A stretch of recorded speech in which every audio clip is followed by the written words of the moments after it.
This is episode 38 of Cinescope. And your mother is a hamster, and your father smelt of elderberries.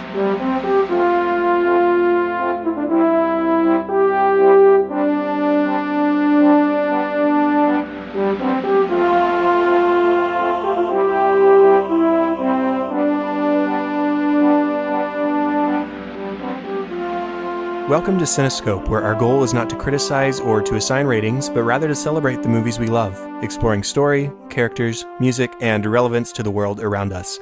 I'm your host, Chad Hopkins, and joining me today is Wendell Jones to talk about one of his favorite films, Monty Python and the Holy Grail. Wendell, how are you doing? I am doing super well, matey. Thank you. How are you, Chad? I'm doing pretty good. I'm a little tired. That seems to be the norm, but that's okay because I'm always excited to talk about a favorite movie, whether it's my favorite movie or my guest's favorite movie or a mutual favorite movie. I love doing this show, and I'm looking forward to talking about this movie with you. Me too, seriously. I am amped. Well, how about you introduce yourself, because you are yet another member of the Sideshow Sound family. You're the fourth person that I've had on the show from Sideshow. Yeah, I am. Well, hello everyone. My name is Wendell. I am the composer, the social media manager, and the co-founder of SideshowSoundTheatre.com, where I write a Halloween music album every year with my best bud, Will Dodson, also featured on this show. I help produce the podcast Sideshow Sound Radio. I host a show on there called Score Guide, where we dive into as many soundtracks as possible, and much like this show, just celebrate the things we love. Definitely. And you and I were just talking before we hit the record button. I've been listening to Sideshow since you guys, pretty close to when you launched back in 2014, and we've been interacting since then. And it's been fun talking to each other and getting to know each other on Twitter mostly. And now here we are talking, not face to face, but voice to voice, at least for the first time. So voice to voice. Voice yeah. to voice, yes. It's awesome, finally. And to talk about something that is so enjoyable is a great first discussion. Yes. Well, real quick before we move on, I this is largely a more self-conscious thing than anything else, but you might or might not have heard me lisping a little bit through that intro, and it is because I got Invisalign braces. This will be the only time pretty much I ever mention it, but if you hear a little bit of it, that's what it is. Not a big deal. We've mentioned it. Now let's get into the discussion. Are you ready, Wendell? I am as ready as I am excited. This is my Back to the Future, Chad. Oh, wow. High praise already. We are talking about Monty Python and the Holy Grail. This was released on April 3rd of 1975. So just like last week with Grosse Pointe Blank, we've sort of inadvertently recorded this episode pretty close to its anniversary. So what is it, 42 years? 42 years, yeah. Whew. Can't believe it. Yeah, hard to believe for sure. It was directed, tag team duo by Terry Gilliam, who directed Time Bandits, Brazil, The Fisher King, 12 Monkeys, Fear and Loathing in Las Vegas, The Imaginarium of Dr. Parnassus, and The Zero Theorem, as well as Terry Jones, who went on to direct Monty Python's Life of Brian, Monty Python's The Meaning of Life, Personal Services, Eric the Viking, Absolutely Anything, and Boom Bust Boom. It was written by the collective group of Monty Python, and the songs in the film were composed by Neil Innes. Or is that how it's pronounced, Wendell, or do you have any idea? It's British, so it could be strange. I think it might just be Innes. I have no idea. It's Monty Python. It doesn't matter. Well, I will trust the residential Brit and go with Neil Innes. Yeah, listeners, if you wonder what that strange accent was, I'm not sick. I'm just British. The movie stars Graham Chapman, John Cleese, Terry Gilliam, Eric Idle, Terry Jones, Michael Palin, Connie Booth, Carol Cleveland, and Neil Innes. And that is the Monty Python troupe and a couple of special guests who were Python regulars, from what I gather. So, how about you start us off, Wendell? What was your first experience with this movie? Wow, it's going back a bit. Now, it's not going back 42 years. I am nowhere near that old. Getting there. Well, I mean, let me first say, Chad, that I love the mission brief of this podcast, not to assign ratings, but just celebrating the movies we love. My God, I mean, it's such a pleasure to just talk about that and just have the time that you have given me to talk about the thing that I love most of all. And that's Monty Python in any form. I should start off by saying that I am a huge lover of Arthurian mythology. It really intrigues me. I mean, in my infancy, my family and I frequently visited a place called Tintagel, Cornwall, in England, which is home to all the mythos of King Arthur, the Knights of the Round Table, and Merlin. I watched the very underappreciated and forgotten miniseries Merlin from '98, featuring Sam Neill, Helena Bonham Carter, Miranda Richardson. Seriously check that one out, because the 2008 show has a dreadful script. Don't bother with that tripe. I also read the Arthur trilogy by Kevin Crossley Holland, Mary Stewart's Merlin trilogy, and much like Muppet Treasure Island, two of my great loves combined, Pirates and Muppets, it was exactly the same here. Monty Python and Arthurian legend. I think I was destined upon first viewing to get major kicks out of this film, and boy did I. You mentioned, Chad, in a recent episode of Cinescope that you tend to love genre-crossing films, and though this is primarily a slapstick comedy like all of Monty Python's work, and no question one of the greatest English comedies hands down, even now 42 years later, it's a fantasy, it's an adventure, it's a period piece, it's an animation in places. I mean, there's a lot to draw from here, not just silly antics on screen, although that is the draw, and by no means a bad thing. So I picked this up when I was around my early teens, and I think I may have watched this the first time around with my friends, who I don't particularly remember paying much attention to it. I think it was just on in the background. But I remember coming away from that experience and having so many quotes in the back of my head, just so many things that I remembered. Like I still remember that first experience in a way that I don't with any other film. I mean, of course, there's like watching Jurassic Park for the first time, watching Star Wars, watching Star Trek in my case. I mean, there's definitely moments, but this particularly stood out because I wasn't paying attention to it and still remembered a lot from it, if that makes sense. Yeah, it does. So I think that's why it was destined to be a favorite film for me. But it's so funny. I can't even begin to tell you how many laughs there are. I call it LPM, laughs per minute, and this Nice. definitely has more laughs per minute than any other film that I watch, for me personally. Well, cool. I don't have the same sort of obsession, or at least deep knowledge of Arthurian legend. I have delved into it here and there in the past. I remember reading some of it in specifically middle school, maybe looking into it a little bit in high school, but not as in-depth as you seem to. But I've always been fascinated by the legend and the storytelling of Lancelot and of Arthur and Guinevere and the Round Table and all that good stuff.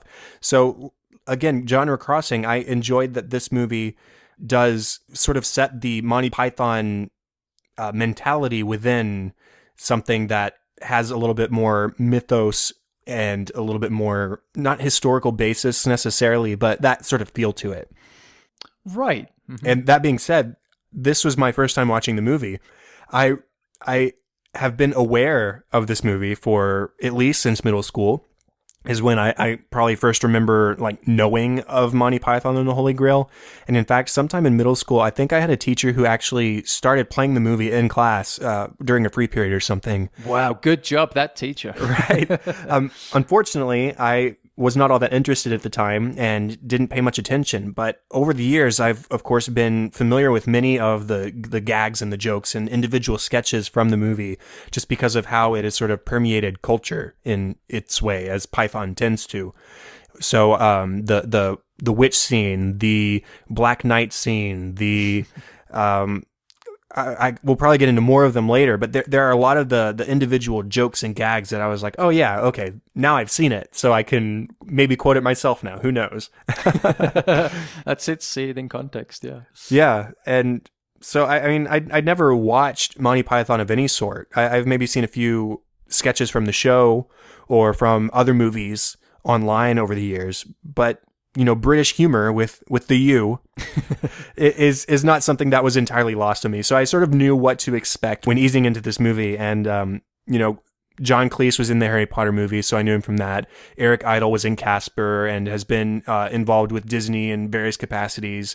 And Terry Gilliam, I was at least aware of his filmography because he's the only one who really seems to have departed a little bit from strict comedy in the same way that everybody else has been. So those are familiar names to me. And so that was my sort of entire background going into this movie.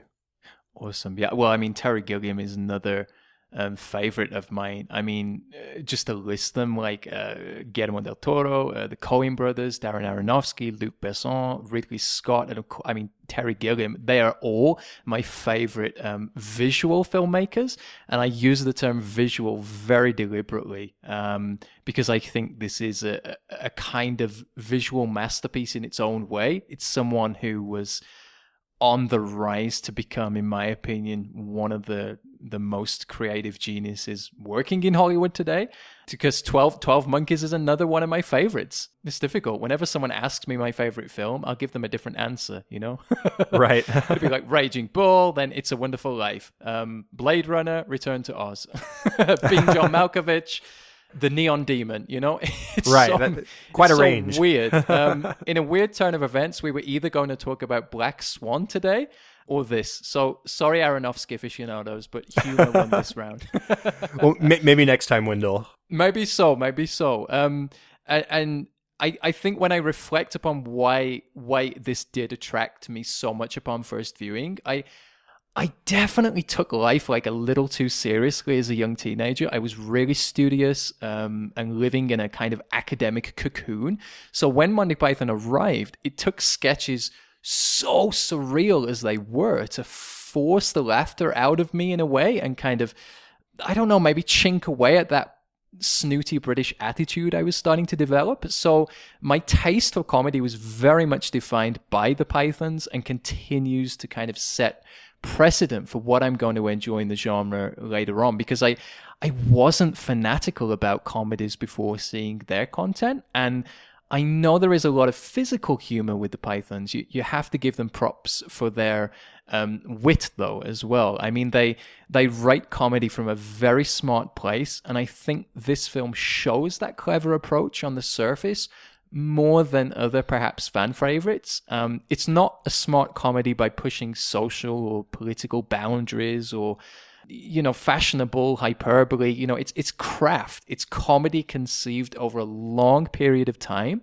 And maybe it's a slow burn for some people, but I think that is a testament to this film's longevity. And you have to remember the Pythons came from Oxford and Cambridge, Oxbridge, as we say in England, Oxbridge graduates. I mean, they had years and years of writing experience to draw from going into this film. And I think it shows.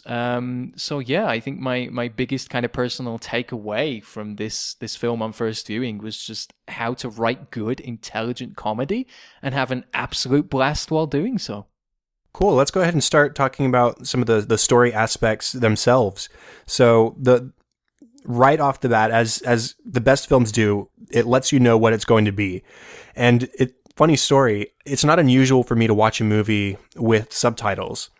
And so when this movie started and the credits were playing and this ominous music is in the background and they've got the opening credits and there's subtitles running along the bottom of the screen. So I was playing the movie via my iPad hooked up to HDMI on the big screen TV, right? And so I put down the feet of the recliner. I walked across the room. I was like, okay, something is messing up with my subtitles. And so I had to turn off and on the subtitles a couple times before I realized, oh, that is part of the movie. And knowing that, then I restarted the movie and just enjoyed it because there's this ridiculous, like, Swedish, pseudo-Swedish subtitling going on at the start of the movie. And it just seems so in line with what the movie ends up being, where there is a little bit of a tone of seriousness to it, but then it undermines that serious tone with its own comedy, and that presents itself first with the subtitles, and then with the acknowledgement that the subtitles guy got fired, and then the acknowledgement of the guy who fired the subtitles guy got fired, and then finally we get into the more Python-esque expected opening credits where you have the silly music and the bright colors transitioning into the film itself. So I just love that. I love a film that tells us what it's going to be from the beginning. It totally does. It's the funniest opening title sequence ever. And when I heard that you were going into this kind of, semi-fresh, I was thinking, what is he going to think of this opening? Like, I mean, it sets you up. If he doesn't like this, he's not going to get the rest of it, So, right. Interesting, when you watch the special edition DVD, at the very start of the film, you get this old short classic called Dentist on the Job, which is a completely different film. And that goes up to the end of its opening credits. And then someone in the background says, oh, we got the wrong film. And then you see like a quick reel change. And then these credits start. So you get kind of a more extended opening credit sequence. And you might think, well, it's a little long, but we don't even get an end credits one. So yeah, we will take it. I also love that the whole movie sort of feels like a long-form sketch comedy show. But rather than it being a series of wildly different ideas interspersed throughout the whole thing, everything relates to the central theme. And that the ultimate goal is to find the Holy Grail. But the focus of the movie isn't the finding of the Grail. It's the journey there and the sort of antics and the adventures that they go on to get there. And so I love that it's episodic, it's vignettes, it's sketch comedy within a movie format. Yes, it is. And it's something that, at least with Life of Brian, that was definitely more cinematic and filmic and had much more structure to it. But this just felt very, very Python. If you're used to the sketches, which you would have been up to this point, then as a Python fan, you would have absolutely loved it, but someone coming in fresh, it might take a little bit of time. It's like to think of a more recent show, like if you've ever watched The Mighty Boosh, if you know of that show. When you watch that for the first time, like it's just like, what is this? It's so surreal. What is happening? But at the centerpiece of that, it's so funny. The moment that I always reach for is that one of the early scenes where they're like, "Dung, bring out your dead," which is hilarious in itself because a lot of the characters who the other characters think are dead end up being not quite dead. Right. No one can die in this film apparently, apart from Frank, but we'll get to Frank later. I mean, it's honestly, it's a total parody of the Middle Ages, the violence, the disease, the poverty, the arranged royal marriages, the history of tension between the French and the English, even if historically the Norman invasion wouldn't happen for another century, the persecution of the so-called witches, right? The fact that these characters are doing the best with the ill-conceived knowledge and science that they had at the time. And purely the fact that, I mean, I love the idea that Arthur spends the entire movie trying to convince people that he is in fact king. The only people who believe him are the knights that he collects, I mean, there was no social media in the 10th century, someone at one point said, must be a king. And someone else says, why? And they answer, because he hasn't got mud all over him. It's just so funny. It really is. Every moment, like I said, a laugh per minute. Right. And I've got to say, it was funny just seeing who in the company was going to be playing which character next. I sort of love that it was the same people playing all the roles in the movie. If you go to the Wikipedia page and you look at the cast list, you have each actor of the troupe portraying 5 or 6 plus characters. And so it was always a sort of a game to look and see, okay, there's Eric Idle. What is he doing this time? Oh, he's playing 2 characters in this scene, or he just died in this scene and now he's playing somebody else, or John Cleese, or seeing how these characters or these actors evolved as characters in different roles throughout the movie. I really appreciated seeing new or familiar faces in new roles as the movie went on. Right. And acting and reacting to yourself, like, that's not easy. No, not at all. Not, especially in a comedy. So I don't even know how they film these scenes, because the other thing that is important to note for those who haven't seen it is, I mean, it's obvious when you see it, but it's a super low budget film. And for what they accomplished with that money, you can't help but admire them, because it's their creativity around that limitation that makes this film. the fact that they didn't have enough money to buy horses for the film, so they used coconuts instead. Right. I think that's probably the most classic gag from this movie that pretty much anybody wouldn't be aware of in some capacity is the coconuts for the horse sounds. Right. It's there's little things, and the more that I watch this film, the more that I appreciate that. The large wooden Trojan rabbit falling from above the camera, the animation sequences, and the fact that yes, Camelot was only a model, a fact that they actually allude to in the script, which is a nice nod.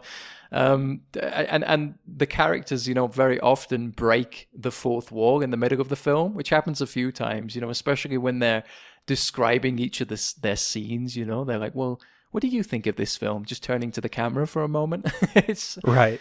It's pretty freaking hilarious. Yeah, it's never afraid to just say, we're not taking ourselves seriously and you shouldn't either.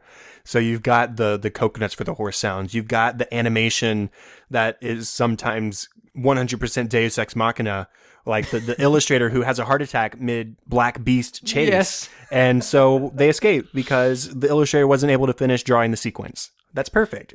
And then you have the song and dance of the songs like at the Knights of the Round Table, or the character who's set to be married off to somebody he doesn't want to be married to, and he keeps trying to break into song and nobody lets him.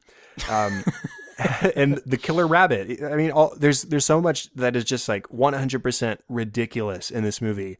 And in any other movie made by any other people, none of this would have worked. But because it's Monty Python and because they've got their heads on slightly to the left, they know what is going to work for them and what doesn't. And so it's just a fun ride throughout.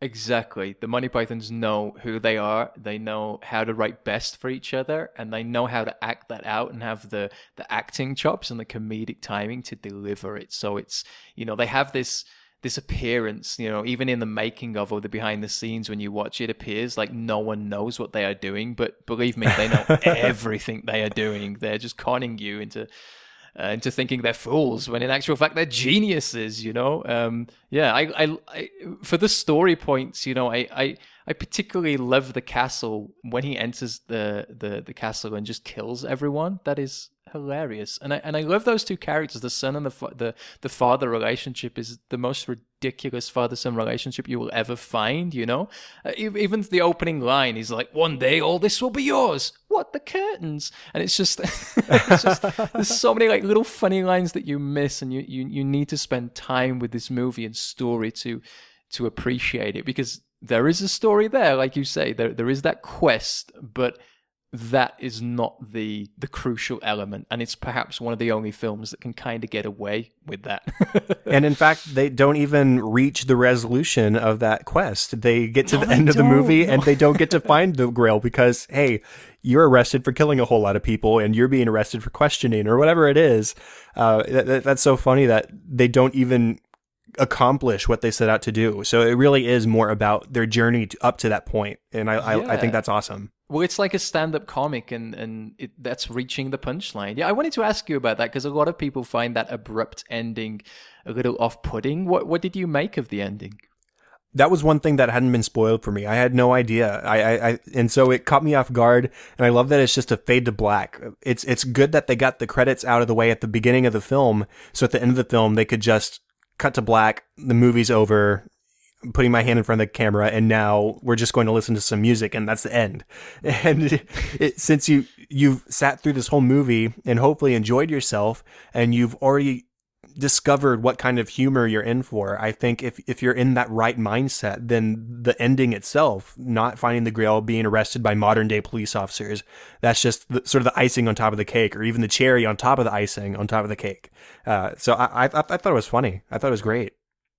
Nice. It's good to hear. 42 years later, that's good to hear. Anything else about the story, or do you want to talk about some characters that we see? Yeah, I think actually, and sorry, I don't want to cause you more editing, but I think in general, I actually have a lot about the characters, and I didn't think I would, but seriously, I have notes and notes and notes. Excellent. I'll try to be as brief as possible, but yes. Well, let's go ahead and start with Arthur right off the top. So what do you have to say about Graham Chapman's Arthur? Well, while there is a strong protagonist in Arthur, this is a true kind of ensemble piece, this film, like most of Python's work, you know? It's interesting because Graham Chapman at this time was kind of, I get the sense from what I read and from what I hear about the story, like the actor who played Arthur, the other Pythons, said he was an alcoholic, a smoker, frequently late, he often missed his lines, very insecure, a real kind of mysterious man, but then also kind of an absolute workaholic. You definitely always need someone like this in a comedy. He was perfect at playing the straight man, and he always played the lead in the films. And Arthur himself as a character, we need this character to believe in the story, because my God, it derails so often. Right. We absolutely need this person to be as serious as he is. And like I mentioned before, this idea that he's constantly having to convince everyone he meets that it is I, Arthur, King of the Britons, and no one believes him except for his knight posse, He is the straight man. He is watching as everybody else is being stupid around him. You see him take on the Black Knight and win, so you see he's capable at fighting. You see him providing his smarts in approaching castles, and yes, also in retreating from castles that when his plans don't go exactly to plan. You hear him yell multiple times in this film, "Run away, run away." And I think that's so funny. I think that it's funny that a lot of this movie is stuff happening to him. It's not necessarily stuff he does most of the time. He does have a couple of moments, but most of the time the movie is about, I'm Arthur and look at all these morons around me and the antics that they're getting up to.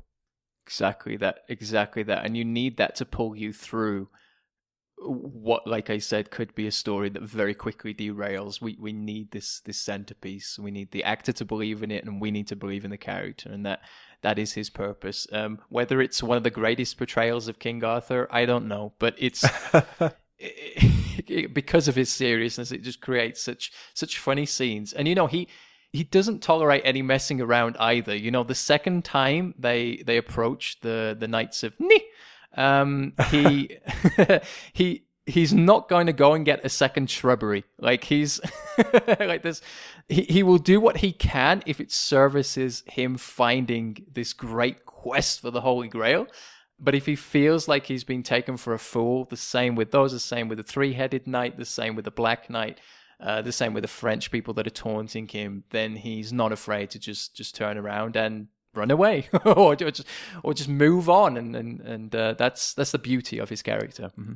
Right. Well, even going to Camelot for the first time, he's gathered all these knights. We've seen him on this quest looking for people to join his round table. And we never see the round table in this movie because they get to Camelot and he sort of sees in his mind's eye the song and dance sequence that's taking place within the walls of Camelot. And he says, maybe it's not a good idea to deal with this foolishness right now. Let's go do something else. Right. So it's built up as, I am Arthur of Camelot. You are the knights of my round table. But let's forget about that stuff right now. Let's go do something else. Right. And I thought that was hilarious. Absolutely. What about Lancelot? What I love about Lancelot in this movie, at least on Wikipedia, the characters are labeled as Lancelot the Brave, or Bedivere the Wise, or Galahad the Pure. And I think those are the names that are sort of associated with those characters from the mythology of Arthur. Is that right? It is, yeah. Apart from Sir Robin, the not quite so brave as Sir Lancelot. Obviously, that wasn't written in the annals of English history. But yeah, yeah, absolutely. It all comes from that. So the name's on the tin. You know what you're getting into. Yeah, right. I love that they take the names from the canon of Arthur and they try and give their own backstory to maybe how they got those names. And so in Lancelot, where in the mythology of Arthur, the actual mythology that we're familiar with, he is this brave character. He is the lover of Guinevere. He is going off and doing all these brave things. Whereas in this movie, his standout scene is when he charges the castle and slaughters everybody because he gets carried away sometimes. Right. There was no reason for him to go charging and killing people. It's just sometimes I get carried away. If you saw this film in that moment, if you came into this film and saw that scene, like, this would be a very strange film for you to continue watching after that point. Right. It's maybe in the most horrific way possible, it's maybe the perhaps the only serious scene in the film, which is hilarious. He's the only real action hero, really, in a story of, let's face it, mostly cowards, especially Sir Robin. He's the most daring and heroic of the bunch. I mean, he's the first across the Bridge of Death. He's actually the last knight to run away from the White Rabbit. Such is his bravery. So, yeah, and he's arrested eventually, ironically enough, for killing Frank the Historian. But right.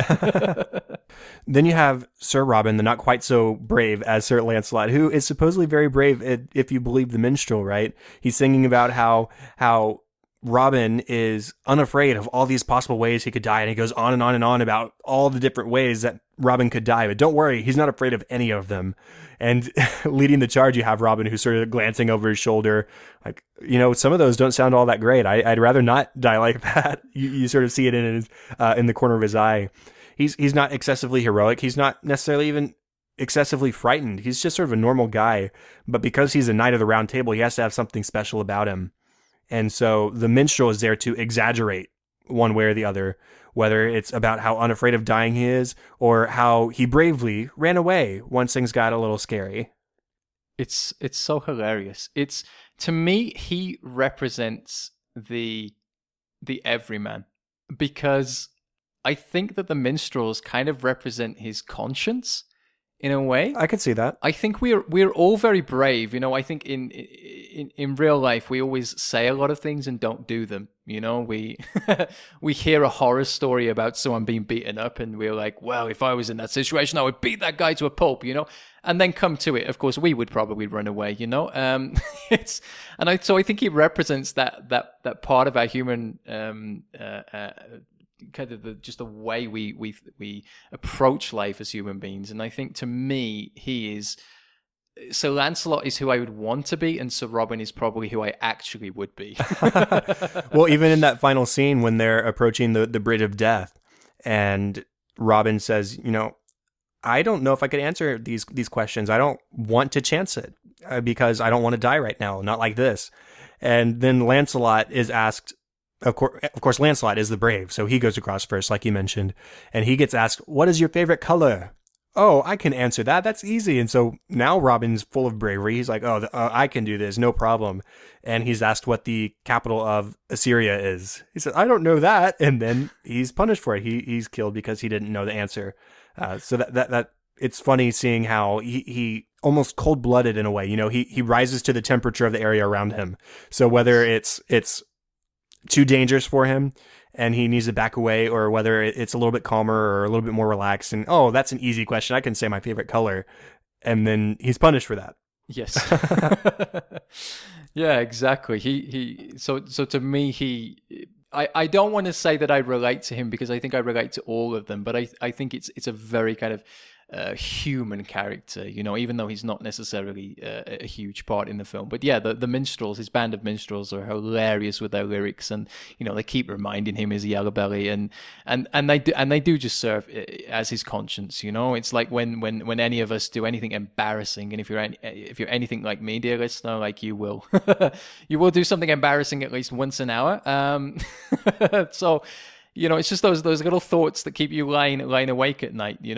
He was not in the least bit scared to be back. It's just so funny, those lyrics that just like keep niggling away at him, and to have that represented as people surround him just kind of almost crushes his confidence as much as supports him.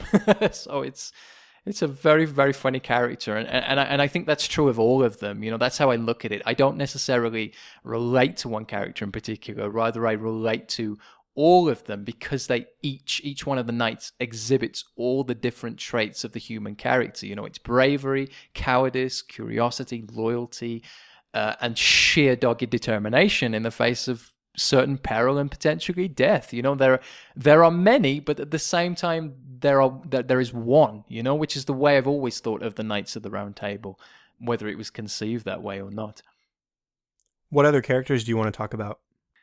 I've always been particularly fond of Sir Bedivere the Wise, because he is anything but, or rather, right. he is wise for the time. Like I said before, he's doing the best with the knowledge he has at the time, and going about it in a very kind of roundabout way. But he's very loyal. He's the first knight to join Arthur. But there's some very weird moments, like later on he tries to convince Arthur that the earth is banana shaped and things like that. And I think that was a kind of nod to the scientists at the time, this point in history, like the 10th century, they were just doing the best with the knowledge they had. And that is comedic in itself. It doesn't even need a joke, because it is a joke. And that whole witch scene that he's featured in the first time we see him is just one of the funniest scenes to me in cinematic history, not just in this film.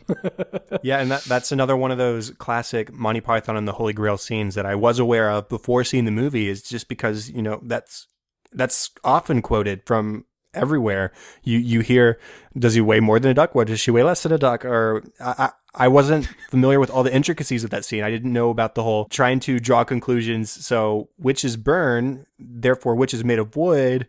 So wood floats, ducks float. There's the equation there. I didn't know that whole like stair step connectedness ahead of time. And so that was a new discovery for me. So it was nice to get that context for the joke that I was already familiar with. Awesome. Yeah. And the people, even the extras in this film are amazing. They're just obsessed with burning this witch, burn her, they're just crying at the top of their lungs, obsessed to get to the point by any means necessary. And it's so hilarious. It's so funny. At least for other characters, just very briefly, Sir Galahad the Pure, I think he's a very Christian character that Michael Palin plays. He's super committed to the Grail. At first when he enters the horribly named Castle Anthrax, that castle is not named Castle Anthrax, by the way. That's just for this film. Right. But yeah, he's sworn to chastity until he kind of gets overly tempted, so it kind of represents the maybe the temptation part, the kind of devil side of this film, if you do want to draw a Christian allegory to it. And then he just gets rescued. Again, the Lancelot coming in and saving the day when it's not necessarily a day that Galahad wants saving from. So yeah, and unfortunately there isn't necessarily a good distribution of female characters across this film because the Pythons are all male, but you get Connie Booth playing the witch and Miss Islington, you get Zoot and Dingo in that scene, and all the female characters come at once, characterized in the way that, let's say, certain men would like women to be characterized all the time. So yeah, when I watch that kind of irks me a little bit, but still, it's done in a comedic way, and it's so funny. And even God is hilarious to me. I mean, I don't know how offensive that is to some people, but it's hilarious, his characterization. You will never find a characterization like that in anything. When he says, "Oh, it's like those miserable Psalms. They're so depressing." And I think it's doing it not in a mean-spirited way. It's poking fun at the religion of what perhaps God might think, not necessarily that is what he would think or care to say, but it's even that is approached in a very from a very different angle, and I appreciate that. And the last character for me that I really like is Tim the Enchanter. Tim the Enchanter, very nice. Oh. I did want to mention the scene at Castle Anthrax was probably one of my favorite moments of breaking the fourth wall, where Zoot just turns to the screen, or maybe it's Dingo, I can't remember at this point, turns to the screen and says, I think the scene is going well. We were worried about it, but I think it's better than some of the previous scenes. And then it cuts to the other characters who we just saw, who are putting up a fight because, hey, our scenes were just fine. Thank you very much.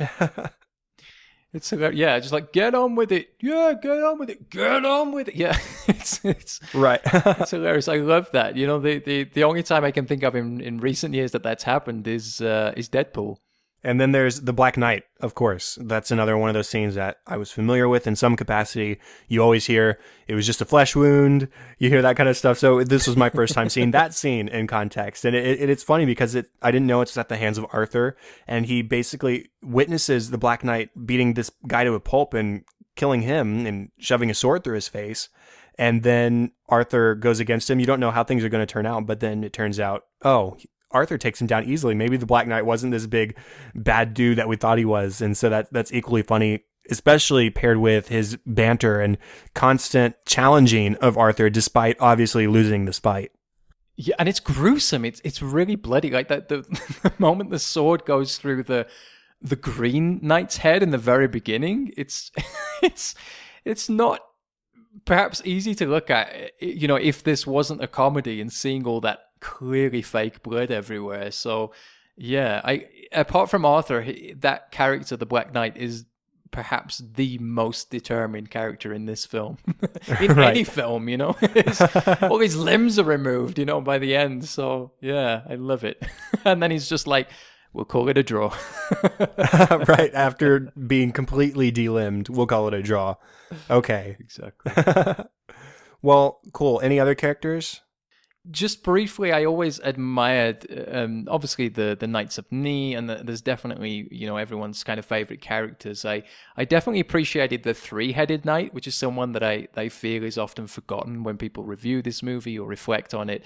That's hilarious as well, because that is, again, representing, three parts of human psyche in one body. And then, of course, he doesn't get to fight, and thank goodness, because goodness knows on their limited budget how that would work. I'm sure they could have made it work, but it's just hilarious. It kind of represents, I don't know, as an American or someone of another nationality, but at least as an Englishman, the script at times is just reflecting thoughts that I have in my own head. So it's hilariously represented. What about music? So I don't have a whole lot to say about music. I'm going to sort of defer to you, the resident composer. But I've already mentioned both of Neil Inn's songs, which were the Knights of the Round Table, which is this wonderfully farcical, dancing around, being ridiculous, being super over the top in Camelot, and that convinces Arthur, oh yeah, that place is like that. Let's go somewhere else. And then the Brave Sir Robin, sung by Neil Innes in the film, who's playing the head minstrel, and singing about all the ways that Robin could die, and then how he bravely ran away, and constantly reiterating, he bravely ran away, and sort of just drilling into Robin's head, you ran away. And we'll say it was brave, but in your heart it probably wasn't really all that brave. Yeah, it's so good. Like every single lyric in that, like I especially love when it's tailing off. There's a lot of kind of moments in this script where the dialogue is tailing off, and if you have your speakers turned down, you're going to miss a joke. So if you watch this, definitely turn your speakers up. It's that important. There's a lot of different soundtrack versions that came out for this, and I don't know. I read on one that this song was called "Oh Brave Sir Robin." At least the first iteration they give, the first refrain they sing. But yeah, the lyrics are so funny, especially at that moment where they're like his head smashed in and his heart cut out and his liver removed and his bowels unplugged and his nostrils raped and his bottom burned off and his penis, and then they cut it. So it's right. Oh my goodness, it's hilarious. Of course, those Robin's minstrels are eaten later. They're eaten by the Knights of the Round Table in a quick little animation, which is really funny. Neil Innes, who's responsible for this music and playing that part, as you mentioned, there is a really comical making of this film, which I think you can find on YouTube if you care to, where Neil describes the music of this film as terror and heroics, to either create a lump in the throat or make the back hairs stick out, which is, I think, what not only his music does, but the additional music that is provided.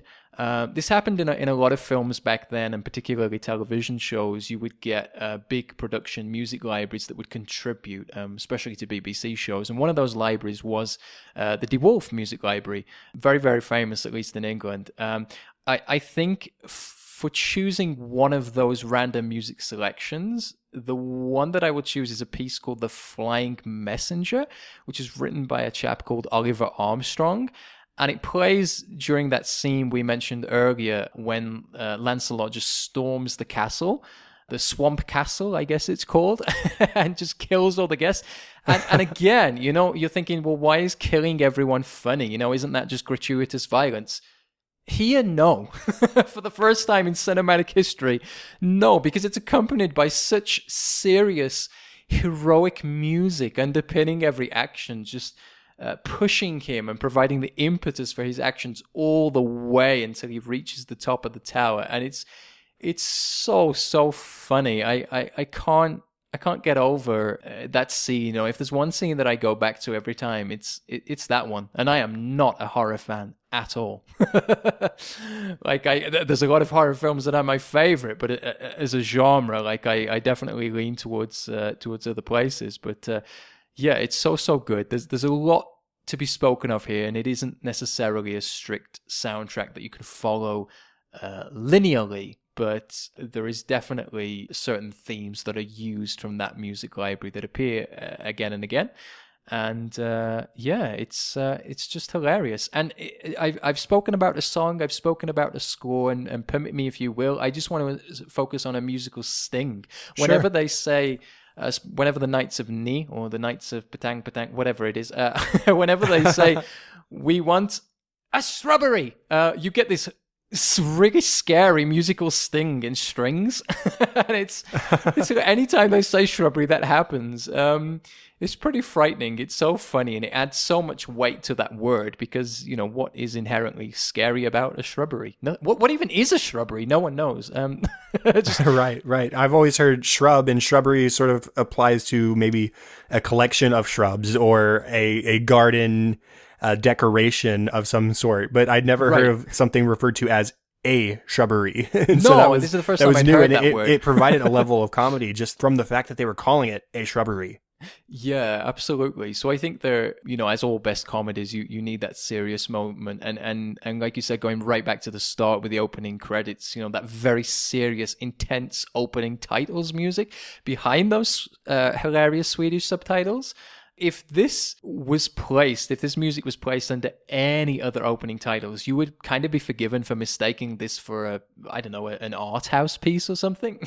and then it seeks into that kind of, let's call it Mexican party music, and just descends into hilarity from there. So yeah, there's so many good musical moments too, but of course that is not necessarily what this film is all about. It's just providing a good undercurrent of emotion.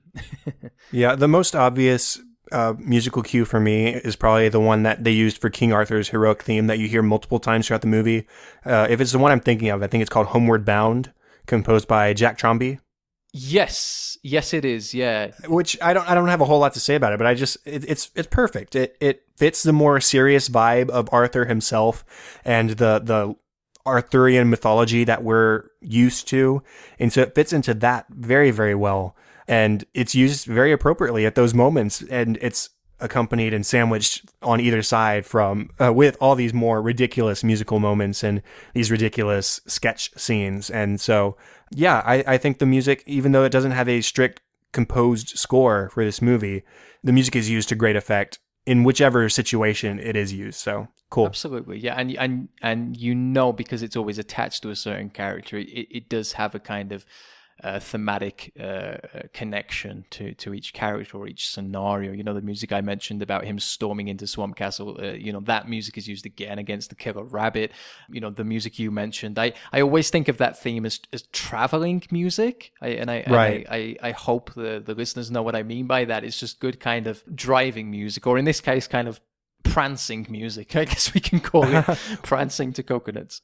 It's almost this group's fellowship theme. Yeah, we could call it that. Yeah. Nowhere near as good, but yeah, absolutely. No. Yeah. It serves the same purpose, though. Right, exactly. Yes. So true. And the last thing I would mention about the music is just the priest's choral chant. When every time they sing a line, they just slap the wood off their head. It's just hilarious. You know, I think that scene is one that I do remember from that time we watched it in my middle school class. I think I remember that specifically. Which a strange thing to remember out of the whole context of this movie, but I guess as a middle schooler, age 13 or 14, seeing these guys walking around slamming boards into their face would make quite an imprint. Seriously, yeah, and I don't know whether you appreciated that jazz organ sound for the intermission too. Yeah, the intermission that takes place with like 10 minutes left of the movie. Right, very weird. Well, we're at the point where in most movies, we would talk about the deeper themes or relevance. And, this movie doesn't have a whole lot. It is more of a comedy. We did talk about its connections to Arthurian legend and its connections to, or parodies of, actual historical situations of this time, the sickness, the lack of scientific knowledge, all that kind of stuff. So in lieu of talking more about themes and relevance, let's do what we normally do with our comedy discussions and just say some of our favorite jokes, because I think we've already been doing that a little bit, but there's plenty more where that came from. So Wendell, how about you start us off with one or two of your favorite jokes or gags from the movie? Camelot. Camelot. Camelot. It's only a model. Shh. That's hilarious. And I love the line that is perhaps so referential, on second thoughts, let's not go to Camelot. It is a silly place. Like, that perfectly describes not only that scene, but the film itself. Unfortunately, I can't quote the movie as well as you can. So as I was writing my notes last night, I was just writing specific quotes in the moment. So I don't have a whole lot of context for all of these, but there's a scene where he's asking for your dead. And this guy comes carrying a very alive person. And he's saying, I'm feeling fine. And he responds, you're not fooling anyone you know, about the guy who's there talking and is obviously not dead, but he's trying to hand over him as a dead person. And so that was one of the earlier lines that made me laugh. Was you're not fooling anyone you know. It's the little runaway gags like that, one point when they talk about what the witch did to them, and of course she didn't do anything. They dressed her up like a witch, and then the one guy goes, "She turned me into a newt," and everyone looks at him and he says, I got better. And I don't know if you caught this. I think it is Sir Robin who says, during the amazing killer rabbit scene, he actually says a little throwaway line, would it help to confuse it if we ran away more? That was a good one. It's so Python. And of course, because I'm English, I have to go with this one. The whole scene between the English and French to begin with, there are so many funny lines in that. Like the French say that they've already got a Holy Grail, and Arthur says, can we come up and have a look? And the French guy goes, of course not, you are English types. And then Arthur, it's the 10th century, what does he know about the world? He's like, well, what are you then? And he's like, I'm French. Why do you think I have this outrageous accent? It's just, it's hilarious. All those insults by the French. He's like, oh, I told him we already got one. It's so funny, so funny. Like where do you even begin in quoting this film? But honestly, you could just watch it again and again and again and keep finding quotes and little bits that you missed, which is the beauty of this film and why it's heralded as one of the greats. That is very true. And, the Frenchman insult scene was another one of those ones where I was very familiar with individual lines. I didn't have the context, but I knew the smell of elderberries, and I knew the fart in your general direction and all that good kind of stuff. And so it's fun to be aware of these jokes. I imagine it's the same as somebody who knows the quote, "No, I am your father," and then finally watches Empire Strikes Back the first time. Yes. Right? It's that same sort of, okay, now I have context for this thing that I've known about for so long. And so that was what a lot of this movie was me knowing some of the jokes and then finally being able to place them and picture them in my head because I know how it goes now. Yes, that's awesome. And now you can do that and quote it with me on Twitter every single day. Yes, that is definitely something we can do. One thing that I would say before I move on to my final thoughts, I could honestly talk about this film for 7 hours, so I need to shut up soon. I don't want to bore anyone. But yeah, I do think that there is some kind of takeaway or theme from this film for me. And I think this film, it's still current as all the best films are, whether it's intentional or not. I'm definitely not going to sit here and pretend it's some kind of socioeconomic piece on our culture, but it certainly touches on it in a comedic and rather witty way.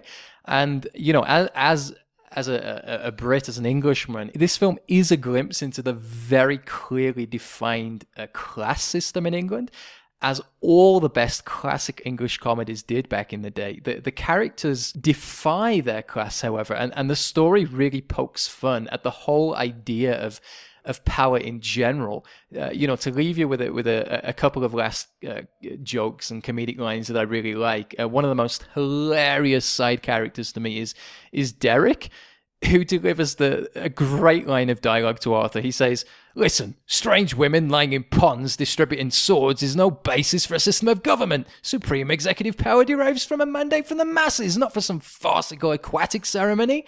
I love that whole scene. I don't know how that plays. I just love it. He says, you can't expect to wield supreme executive power just because some watery tart threw a sword at you, which is, of course, spot on, and exposes kings throughout human history as the farce they are, So right, and that same character is the one who gives a very great help, I'm being repressed. Right.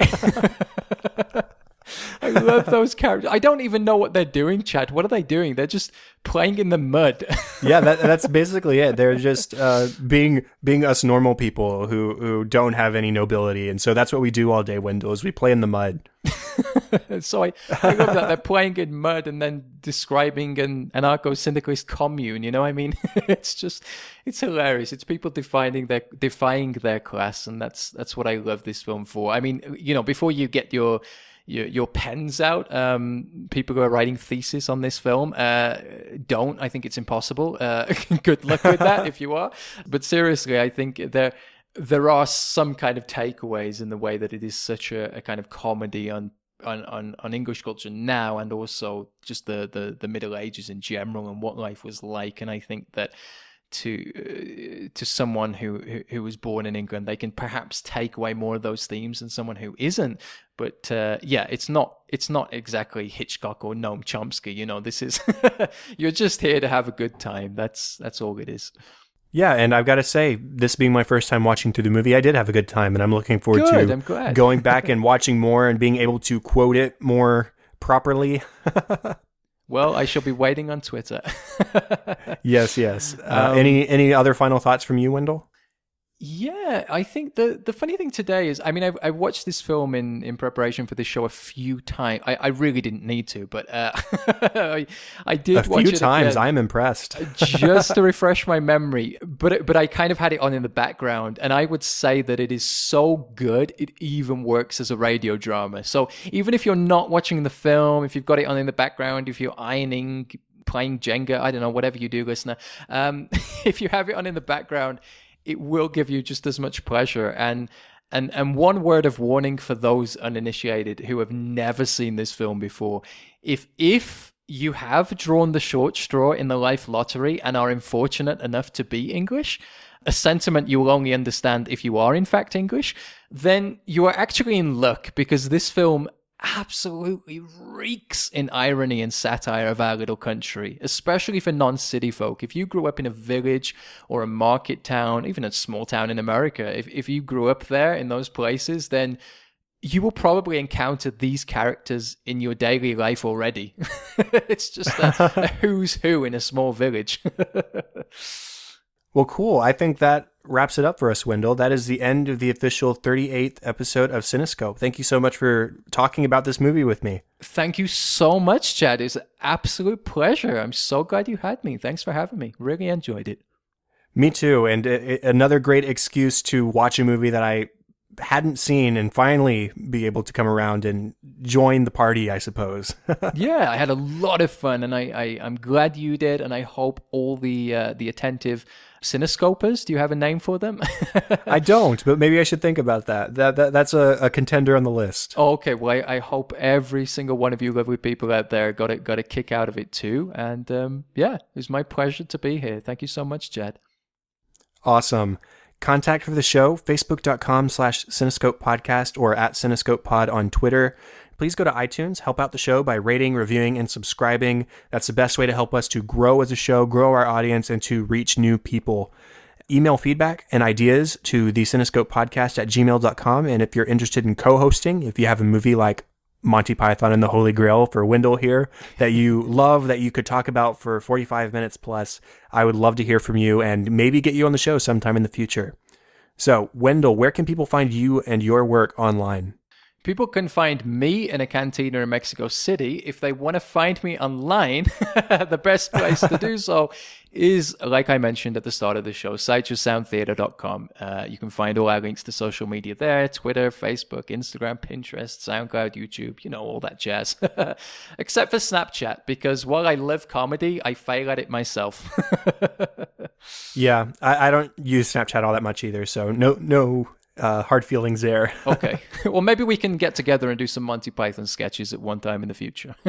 Oh, yeah, we'll see about that. And I can't recommend Sideshow Sound out there enough to everybody. Like I said, I've been listening for almost 3 years now, going on it. That's how long you guys have been doing the podcast, I believe. And you want a good place to start? Go for one of their score guides where they sit down track by track on an album release and they talk about its context in the film. They talk about the musical analysis of each track, and it is a great listen. They've got ones for all the Star Wars films, almost all the Star Wars films so far. That's a great place to start, I think. Yeah, and if you're talking to Sideshow on social, you're talking to me. So don't be shy. Come and say hello. And thank you so much, Chad. That was a fantastic plug. Wonderful words. We'll talk again. We will. Maybe to talk about some Black Swan. Maybe we'll see what else. Maybe so. Ooh, now there is an invitation I cannot refuse. The best place to find me is on Twitter at Chadadada. That is CHADADADA, and on Facebook.com/Chad.Hopkins. And all the show notes, all the contact information can be found at the website, theCinescopePodcast.com. And that is all for this week. Thank you one more time, once again, Wendell, for being on the show. It's been fun going through this farce and this comedy with you tonight. Thank you so much. Thank you, everyone, for listening. Yes, thank you, everyone, for listening to episode 38. I'm Chad Hopkins. This was Cinescope, and we'll be back next week with episode 39. Have fun and celebrate movies.